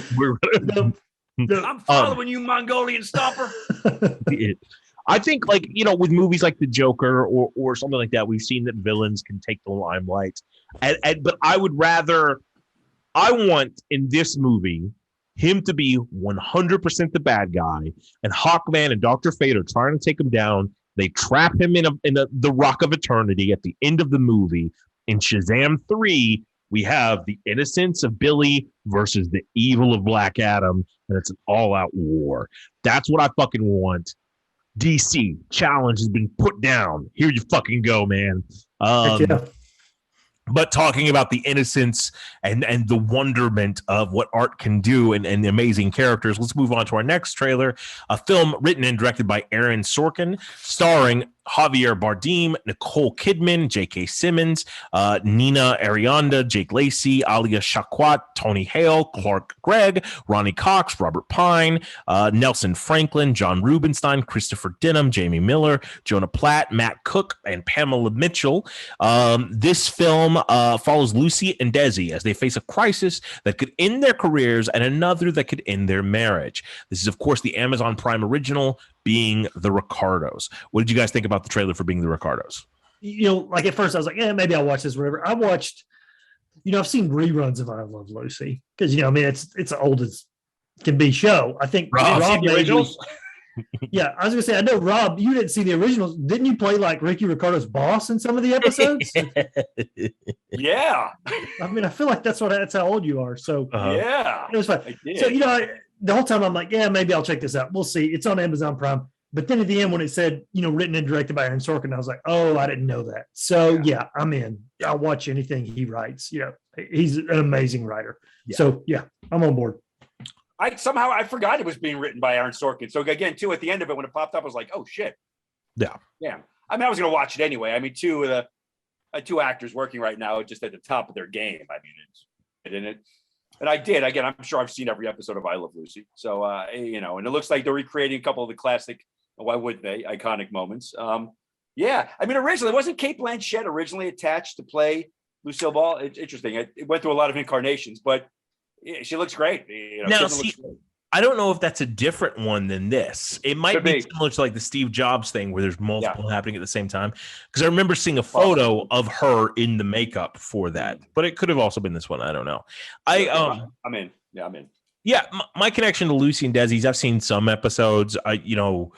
I've seen a lot more interviews with Lucy than I have of anything else. Her talking about Star Trek, or there's a great story about her getting fillings in her teeth and picking up radio signals. That's one of my favorite interviews of all time. And I dated a girl that was like obsessed with fucking Lucy. So when I was watching this, I was like already sharing it on her Facebook and everything. And I love Javier Bardem. I love Nicole Kidman. But when J.K. Simmons' name came up, I'm like, yeah, okay. Yeah. And Aaron Sorkin's, I love Aaron Sorkin as well. He's very Aristotelian in his idea of drama. Like, it's got to be a sort of limited time that he's dealing with. He doesn't tend to do films that span broad years. You know what I mean? It's like we're taking one day in the afternoon of, or we're taking one instance or one event. it seems like to me logically with a biopic of like Lucy and Ricky, or Lucy and Desi, his real name's not fucking Ricky. What an idiot I am. But a biopic of them, that's a big fucking story to tell. And you would probably want to hit all the major points. But it looks like he's going, no, we're just going to concentrate on one section of time here. And I'm all for that. That sounds great to me. I'll probably watch it. I won't rush off to see it because I'll be watching Uncharted or Pong the movie or whatever fucking else nerdy shit we have to watch to review for this. But it looks this momentary interstitial brought to you by Google Dictionary. Aristotelian, relating to Aristotle or his philosophy, a student of Aristotle or an adherent of his philosophy. Aristotelian, an adjective or a noun. Thank you. I'm glad you said that because I had no idea what that word meant. So yeah, I was like, here we go. I gotta fucking look up a word. Great. But what I mean by it is Aristotle had a definition of what drama is, and in that the drama had to happen in real time. So if you're watching a play that is an hour long, it only happens within that hour for the characters as well. So that was one of his ideas about drama. Likewise, the characters, one location, all that sort of stuff. We get those ideas from ancient Greek philosophy and from Aristotelian thought. But yeah, so I'm glad Rob. So Aristotle is a co-creator of 24. Is that what you're saying? Yeah, exactly, 100%. Gotcha. And knowing that is power. The next show we're going to be talking about is all about having the Power, created by Kevin Smith, starring Chris Wood, Sarah Michelle Gellar, Lena Headey, Mark Hamill, Tiffany Smith, Diedrich Bader, Liam Cunningham, Susan Eisenberg, Justin Long, Griffin Newman, Kevin Michael Richardson, Henry Rollins, Stephen Root, Adam Gifford, Dennis Haysbert, Jay Tavar, Alan Oppenheimer, and Cree Summer. We're obviously talking about the second half of the hit series Masters of the Universe, Revelation. The war for Eternia continues as these last episodes depict the ever-going struggle between He-Man and Skeletor. Chad, what did you think about this trailer for the second half of season 1 of Masters of the Universe Revelation? Yeah, we talked about the backlash on the internet that people were going crazy of, part 1. That was a Tila show. It wasn't He-Man. Your childhood was ruined and all that stupid stuff. Yeah. And I know that part 2 was already done. It's not like, they redid it. They just released it that way. But it was funny because the trailer seemed like they tried to trick you again. But Tila is barely in it, and it's a whole lot of Skeletor, Adam, and He-Man. Yeah. And that could just be one episode of He-Man. That's, I don't know how it's going to be, but it was a whole lot of that. They're like, yeah, forget. No, Tila's not even going to be in it that much. It's going to be all these other people. I just thought it was funny how this trailer was, like that. I enjoyed the part 1, the first 5 episodes. I'm going to check out the next 5 or ever how many it is. It was a fine trailer. I loved Evil Lynn. That's what I want. I want Evil Lynn. That's what I want from the show.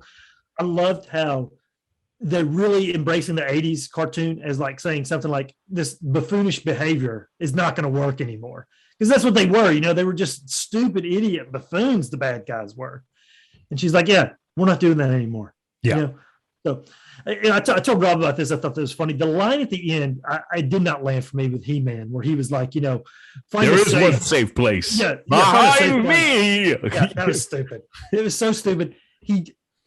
You say, get behind me if you're He-Man. The reason why you say find a safe place is so that somebody will say there isn't one, so that you can say your line. That's a dumb saying. Someone else should have said, find a safe place. There isn't a safe place. Then He-Man can say, yeah, it's behind me. That's fine. But you say the setup to make yourself sound cool.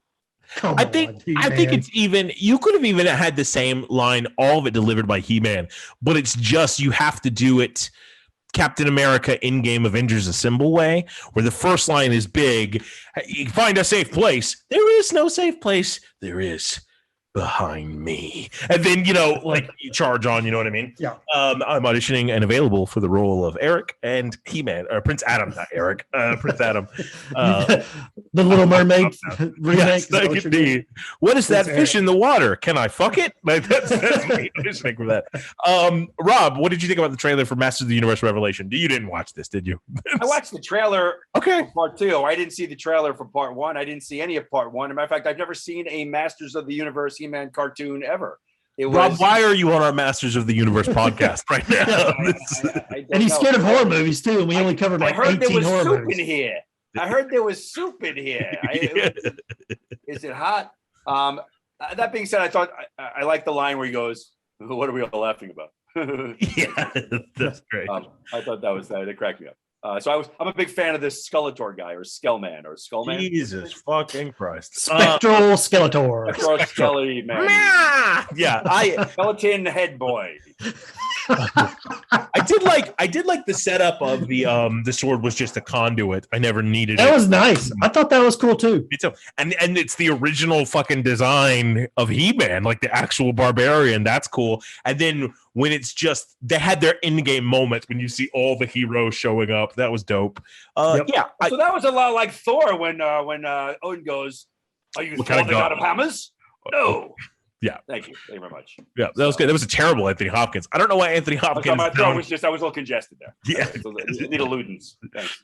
No worries. Well, if you need something to decongest you, I think there's some things on aisle 4. Remember to shop smart and shop S-Smart. And that brings us into our next film preview, another horror comedy, perhaps just for the holidays, directed by Casey Tebow, written by Andy Greskoviak. That's weird to say. It stars Devon Sawa, Bruce Campbell, Ivana Baquero, Ryan Lee, Michael fucking Jai White, Leah Presido, Kayla Caulfield, Mark Steger, Andrea Blackman, Lonnie Farmer, Marilyn Bush, Adrian M. Mompoint, Louis Kurtzman, Stephen Peck, Christopher McHale, and Christian Chabati. This film is entitled Black Friday. A group of toy store employees must protect each other from a horde of parasite-infected shoppers. Chad, what do you think about the trailer for Black Friday? I'm 100% watching this movie. Yeah. I love horror comedies. And while this trailer did not like make me belly laugh or anything like that, it looked fun. Yeah. And I liked that Bruce Campbell was not playing like the tough guy, in this. He's just like, just the weird manager or whatever, doesn't know what's going on. He's scared running from things. I like that. I'm going to watch this movie. I don't know how it's coming out or when, but I will be watching this movie definitely. Yeah. Ralph, what do you think? It was all right. It was. I'm a big fan of Bruce Campbell. He cracks me up. I like zombies. I thought the zombies looked good. Yeah. I wanted the trailer to be funnier. I felt like the trailer was setting itself up to be funny, and then it wasn't funny at all. Kind of. It was more silly than anything. If I'm bedridden and I have Shudder, I'll give it a shot. Okay. Yeah. Well, that sounds like a real possibility for Rob then. That's going to be on the cover art too. If I'm bedridden and it's on Shudder, I'll watch it. I'm in, baby.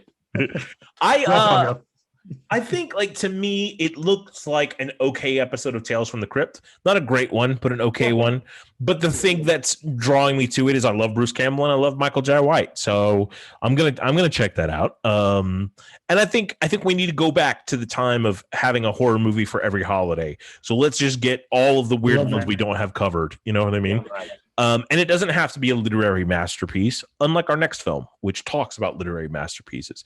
This is a documentary directed by Robert B. Wida, Don Argot, written by Robert B. Wida, starring Jerome. I don't know how a documentary can star people. I'm just not going to list people. It has a lot of people in it. Yeah. But most importantly, it has the subject of it, Kurt Vonnegut.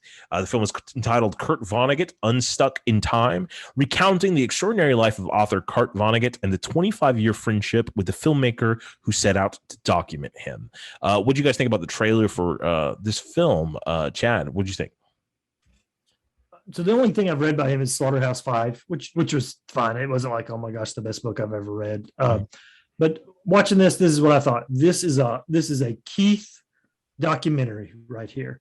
Yeah. You're gonna watch this, you're gonna cry like a baby, and you're gonna say, Oh, it was amazing. I cried the whole time. It was like so emotional. That's your jam right there, Keith. That's what this 100%. was. Yeah. I love it. I'm crying right now. Pierogi, what'd you think? Yeah, I again, a couple of things. The fact that it spans 40 years of filmmaking for this guy, and he finally finished it, and so you get to see them both age and to see them change over time. I can also relate to making a movie and taking 40 years to get it fucking done too. Yeah. So I think we have a special kinship with this director guy, but absolutely. I mean, I'm not going to see it in the theater, but sure, when it's on, I will watch this. I believe you pronounce his name Kurt Vonnegut. Do you know something that we don't know? Oh, did I say? I mean, say Kurt. I'm sorry. At one point you did, and I just thought that's the German way to pronounce it. Yeah, it's Kurt Vonnegut. Yeah. Thank you very much. But yeah, no, I'm a huge fan of Vonnegut's work. I think he's awesome. I think he's incredible writer, and always has had a great sense of whimsy to the things he's written. His books have always been surprisingly funny to me. And I think that's a thing that's always lost when people talk about how literary genius he is. He's a funny motherfucker, and you can see that in this trailer. My favorite part is like, can you do that line again? Up your ass. And then he just starts laughing. That's awesome to see these titans, as a pun on some of his work, sort of as humans. Like, that's a cool little intimate look into who this character is, because so often they become larger than life characters, right? So I'm here for this all day, and I'm also here for our next larger than life character. Wait, we have another interlude from Google definition. I knew what this word meant, but I just want to read it. Whimsy. Playfully quaint or fanciful behavior or humor. An example would be the film is an awkward blend of whimsy and moralizing. There you go. A whim could be a plural noun. Whimsies, Mm-hmm. spelled with IES or YS. Or a second definition, a thing that is fanciful or odd. There you go. A stone carvings and whimsies. Thank you very much. It's a great description of our podcast, really. Our podcast is very whimsical. Very whimsical. I also, odd. Rob always complains about how long this stuff goes, yet he is defining words and going down the entire list. Adjective. I think it's important, if we're going to be here for days, that we at least learn something. Which I have to say, at the same time, it's very, I didn't know it was a goal of mine that I had to be able to speak to someone and then have to look up every word I'm saying, but it's awesome. It feels great. Let me define look. Hold on. Define look. Well, you do that while this next show we're talking about. You big word using motherfucker. Well, you go ahead and do that while this next show that we're going to talk about defines excitement for me. Produced by James Gunn. This is our last look at anything from the DC fandom. It is the new television series for HBO Max called Peacemaker. The origin of the DC superhero, so dedicated to world peace that he's prepared to use force of arms to achieve it. It stars John Cena as Peacemaker, Jennifer Holland, Freddie Stroma, Robert Patrick, Christopher Heyerdahl, Danielle Brooks, Steve Agee, Chukwudi Iwuji, who I worked with on Underground Railroad, awesome guy, Nut Lee, Jocelyn Monroe, Annie Chang, Allison Araya, Rizwan Manji, who's always fucking hilarious in everything he's in, Stephen Blackheart, Philip Collins, a lot of great people. Cool little preview. Chad, what'd you think about the trailer for Peacemaker? So, when Suicide Squad, his character was the bad guy, he turned bad. You could say, when you're talking about his motivations, it's arguable, some of the stuff he was doing, but I mean, he was killing people that we liked, that we loved from the Suicide Squad. That's what he was doing. And then he's getting his own show. So it's, how do you get people to like really get behind him? Yeah. And I feel like that what they've done in this, which I like, I think is genius, is we're actually watching this laughing at him. We're not necessarily laughing with him. We're laughing at him. He's a fool. He is, I really think, he's the DC version of Deadpool. That's what they're trying to do. Mm-hmm. And this trailer, it worked for me. You're talking about, maybe Black Friday where we weren't laughing. I belly laughed several times in this trailer. It looked so much fun. That freaking eagle, when they're doing the hero shot and they're just walking, and the eagle's walking as well. I laughed, so hard. It was hilarious. The whole butt baby thing where he's talking about, I'm sure that's their two kids. It's just funny moment after funny moment. I really dug this. It really makes me look forward to the show. This trailer definitely worked for me. Yeah, I agree. Rob, what'd you think? Cena's so comfortable in his skin, just as a guy. Say what you want about his acting. I've seen him do good stuff. I've seen him, whatever. I enjoyed him in Suicide Squad a lot. I thought he had great moments. I thought, not necessarily the script, but the work he did made him a likable bad guy. And I thought I really, really dug what he did. I'll say this: he's so comfortable in his skin. He's not afraid to literally commit to anything and be silly and risk being laughed at, which I think is the job of this character. I think it's a really good fit of actor and part. I obviously think it aspires to be Deadpool, which again, aim for the stars. Fucking aim, man. I mean, it's why not aim for one of the better comedies, superhero action comedies. I don't think it gets there necessarily, but it doesn't have to entertain me. I mean, I can't wait to see this. This is gonna be a blast. And I'm a huge James Gunn fan. His storytelling, his sense of humor, I just think it generally all clicks for me. So I'm looking forward to this. Yeah, and to me, it's not as much Deadpool as it is those more daft moments of somebody like Star-Lord or Thor, right? When the jokes go over their heads. To me, he's the idiot of that. Like, to me, this entire show spins off of that moment when he's like, starfish can also be a reference to a butthole. Do we think there's any connections? Like that sort of serious about his own idiocy. That is what this whole show spins off from. And I'm here for it. To me, I didn't get the trailer immediately when it first started, but then when I saw the eagle like hugging him and all that shit, I was like, okay, cool. Let me go back and watch it one more time. And I understand more of the context and the tone that we're going for. And it's a superhero thing, and it's James Gunn. I'm gonna watch it regardless. It's gonna be awesome, and I can't wait. I'm excited about it. And one more trailer before we leave. It's another nerdy concept. Our second video game based trailer of the evening. This one is a little more spooky, coming to theaters November 24th, just in time for scary Thanksgiving. Set in 1998, the origin story explores the secrets of the mysterious Spencer Mansion and the ill-fated Raccoon City. This is Resident Evil: Welcome to Raccoon City, directed by Johannes Roberts, written by Johannes Roberts, starring Kaya Scodelario, Robbie Amell, Hannah John Kamen, Neil McDonough, Donald Logue, Tom Hooper, Avon Hosea, Stephanie Hawkins, Lily Gao, Ava Blackwell, Marina Matsapa, Nathan Dales, Josh Cruddas, and Chad Rock, based obviously on the video game franchise. This looks like it's trying to get a little bit closer to the actual video game itself. Chad, what did you think about the Resident Evil trailer? So unlike Uncharted, I did play Resident Evil. I loved the OG Resident Evil. It was awesome. Horror survival game. It was great. And you're definitely right about they're trying to return to that, because there were several shots right out of the walking into that mansion that was straight up out of it. The zombie on the ground, how it turned. That's from the game. Like, it's a cut scene from the game. I mean, so I really like what they were doing with that.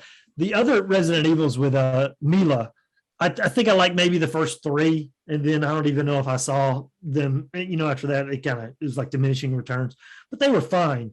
And I didn't play all the other Resident Evil games, so I don't know how true they were to those. But this seems like definitely the original game, which that's the one I'm the fan of. Yeah. So I'll check this out, and I'll probably check this out at the theater since I've got that Regal Pass. So gotcha. Awesome. Prager, what'd you think? Well, I'm embarrassed to say, like many things in my life, I'm embarrassed to say I've never seen a Resident Evil movie, nor have I played a game. And again, I'm aware of them. I know they exist. But this is a really good cast, though. Amel's been working. I love Neil McDonough, who's been a fan. Tom Hopper is making Donald Logue is great. I've always been a fan of his. It looked okay. I just it's not my thing right now. But I'll be happy if you guys enjoy it. I'm here for you guys. That's really all I'm here for. That's so kind of him. I think, like, to me, I like the first couple Mila ones. The first one especially I thought was a good movie. It didn't feel like the video game, but Mila was very attractive and the movie was super fun. I played the original Resident Evil when it came out. I just played the last one, Village, which was kind of lackluster at times, but it had some good moments. This one looks like it's trying to do the first game, which I think is a smart choice.